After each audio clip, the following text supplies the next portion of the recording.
सकलनिगममन्त्रा उद्भवन्ति च नादा निशितमतिसुवेद्यो विश्ववन्द्यो हि नादा जननमरणहीना शुद्धबोध स्वभावस् त्रिजगदुदयरक्षा नुग्रहाणामधीशा अखंड ब्रह्मांड नायक भगवत चरण कमल वंदन परम पूज्य परमाराध्य सद्गुरुदेव उपस्थित प्रमुख प्रेमी।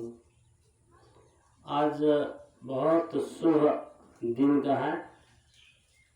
आज देखिए कार्तिक शुक्ल पक्ष, आज छठी हाँ, कार्तिक शुक्ल पक्ष छठी। और हिंदू लोग अपने परंपरा अनुसार अपने अपने, जैसे नेपाल बिहार में ज़्यादा मनाते हैं। और आज बृहस्पतिवार है, आज बृहस्पतिवार का दिन है। तो दोनों संयोग, छठी दिन भी पड़ा और गुरुवार भी है। आज हम कुछ ये अध्यात्म की चर्चा करने जा रहे हैं।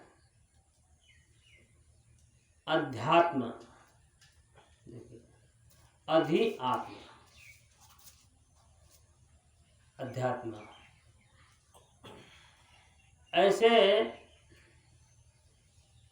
भौतिक और आध्यात्मिक इस जीवन का दो पहलू, दो पंख। जिससे कोई पक्षी एक पंख से नहीं उड़ सकता है, दोनों पंख से ही। उसी प्रकार मनुष्य जीवन में दोनों पंख से। तो देखिए ये भौतिक का जमाना, अभी भौतिक आविष्कार से अभी मैक दिया है और इसे दूर सुनते हैं।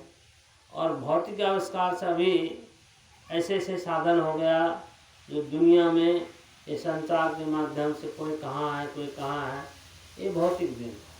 लेकिन ये भौतिक देन से ही हमारा आत्म कल्याण होने वाला नहीं। तो अध्यात्म भी चाहिए। तो दोनों पक्ष को संतुलन करते हुए हम लोग को जीवन चलाना चाहिए। अब अध्यात्म में हम विचार करते हैं। देखिए ये 24 तत्व के प्रकृति कहते हैं। और उसमें 25वां जो तत्व है वो आत्म तत्व, जिसको जीव भी कहते हैं, चेतन भी कहते हैं। इस शास्त्र में 24 प्रकृति है। 24 प्रकृति क्या है? 5 तत्व, पंच महाभूत, पृथ्वी जल तेज वायु आकाश, ये पंच महाभूत। पंच महाभूत के 5 तन्मात्रा, 5 तन्मात्रा में 5 विषय है। जिसे पृथ्वी का गुण गंध है,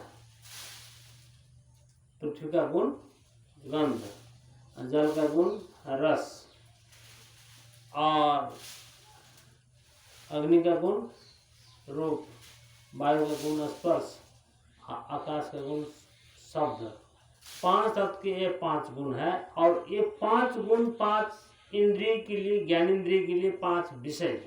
अब देखिए ये 5 विषय, 5 तत्व की जो गुण है जिसको तन्मात्रा कहते हैं, ये 5 ज्ञानेन्द्रिय के लिए 5 विषय हो गए। जैसे हम कान से शब्द को सुनते हैं, एक कान से ग्राह्य, कान के विषय हो गया शब्द, और आँख का विषय हो गया रूप, और त्वचा छाला का विषय हो गया स्पर्श, जिह्वा का विषय हो गया रस, और नाक का विषय हो गया गंध। इस प्रकार 5 विषय 5 ज्ञानेन्द्रिय के विषय हो गए। 5 तन्मात्रा, ये 5 ज्ञानेन्द्रिय के विषय हो गया। और ये 5 ज्ञानेन्द्रिय के द्वारा जो हम जिस विषय को अनुभव करते हैं, वो विषय का संस्कार हमारे मन में पड़ता है, जिसको हम फिर से स्मरण करके, आंख बंद करके भी हम उस रूप को देख सकते हैं, उस अनुभव को स्मरण कर सकते हैं। ये मन में चले जाता है। और देखिए भीतर ये विषय बाहर है और वो विषय बाहर के विषय हमारे अंदर चले जाता है। किसके द्वारा? इंद्रिय के द्वारा, मन में। और मन से मन के द्वारा हमारे ये जो चिदाभास आत्मा में वो प्रकाशित होता है।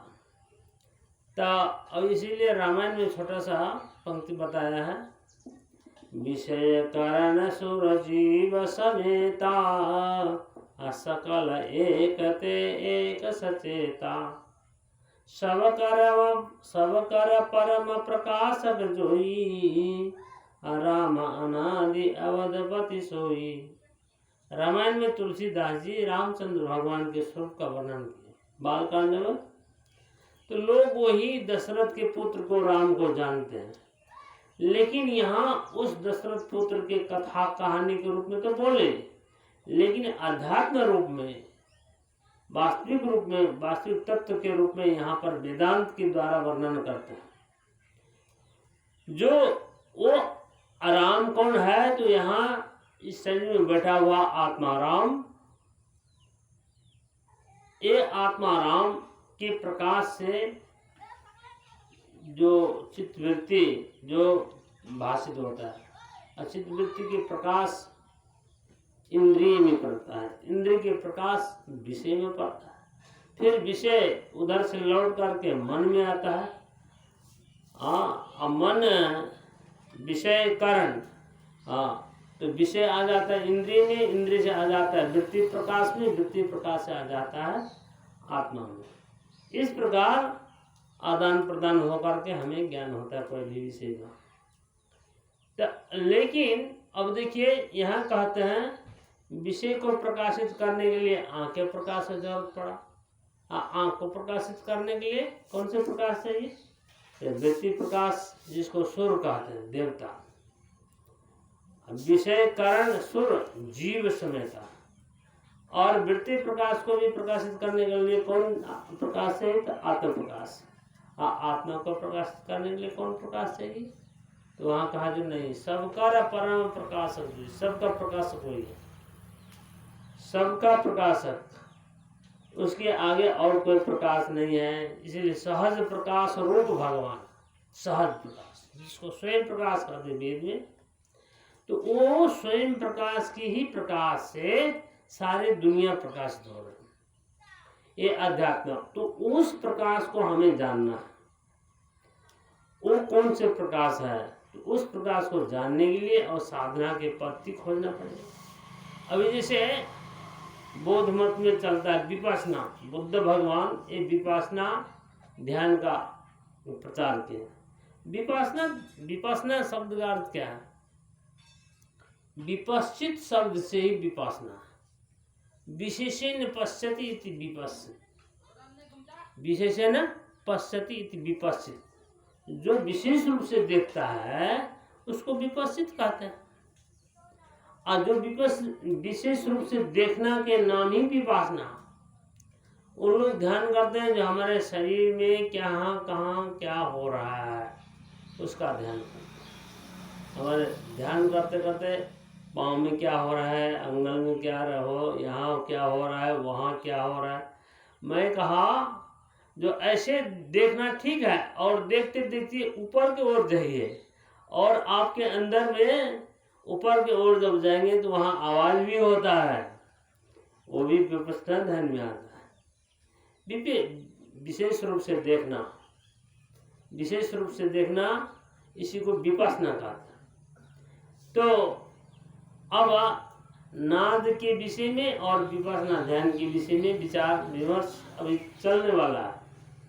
तो इस विषय में हम अभी नादानुसंधान के प्रचार के दौरान में अभी ये ध्यान पद्धति के द्वारा ये ध्यान शिविर भी होने का योजना हो रहा है अभी। तो आप लोग से भी सलाह लेना है जो इसमें भाग लेने वाले कत के लिए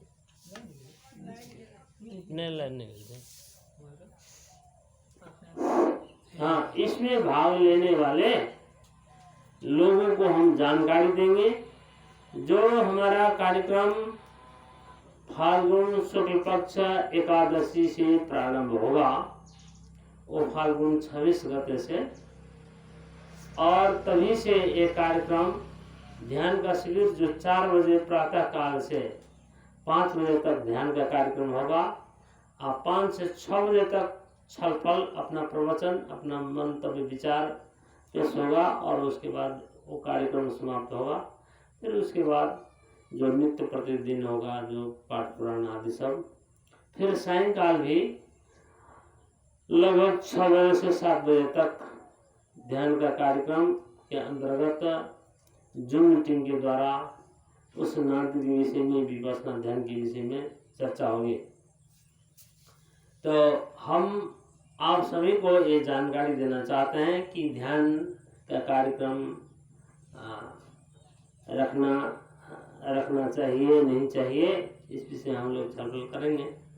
तो आज के लिए ये इतने ही कहते हुए अपने वाणी को विराम लेता हूँ। बोले श्री सतगुरुदेव की जय।